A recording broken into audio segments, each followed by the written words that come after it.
Guys welcome to डंता garage. आज हम देखेंगे कि सिक्स पैक वाली मशीन पे हम उसके डिफरेंट यूज़ कैसे कर सकते हैं। तो हम बात करते हैं हमारे भाई से। भाई तो जरा बताइए इसके डिफरेंट यूज़ कैसे कर सकते हैं। एक्चुअली हम इसको बैक के लिए भी कर सकते हैं, बैक के लिए कर सकते हैं। पहले हम इसे बैक के लिए करें, ये चेस्ट हो गया। ओके, और फिर आपको पता है इससे और कुछ कर सकते हैं। क्या कर सकते हैं भाई? और भी बता सकते हैं। अभी तुम बताओ ना, बताओ। हम कौन सी वाली? चेस्ट वाली ना?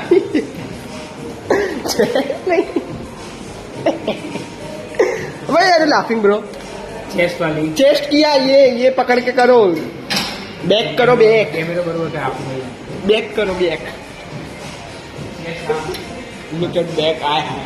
आय है અને અહીંયા વજનને ભરાઈ શકાય वजन बढ़ाए ना।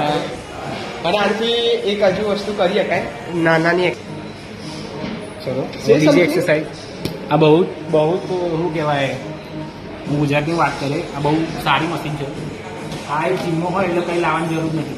દાખલા આપણે તમારે ચેસ્ટ થઈ ગયું, પેલા બેક તો કરી બતાડ્યું, હવે બીજું કરી બતાડશે. પેલું અમુક પેલા પેટર્ન બતાડો. હા, હવે આપણો ભાઈ મલ્ટી ટેલેન્ટ છે. પેલી પોઝિશન વાળી બતાડો. અરે હસો કેમ છે? કઈ ટેલેન્ટ, કોઈ ટેલેન્ટ નથી. અમે એ તો કઈ કામ પોઝિશન વાળી બતાડો. જેને બાઇક ચલાવતા ના આવડતી હોય, જે સ્પોર્ટ્સ બાઇક હોય તો આમ વળીને ચલાવીએ. ગ્લુટ્સની એક્સરસાઇઝ બતાડ દે.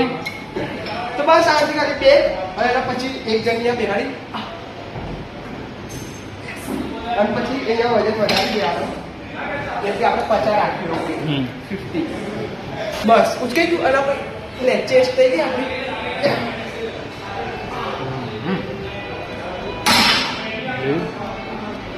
જીમની તો માથ ફાડ નાખવાની, બીજી વાર ઓનર આમેથી ના પાડ. તો શિવમ આપણો દોસ્ત નહીં.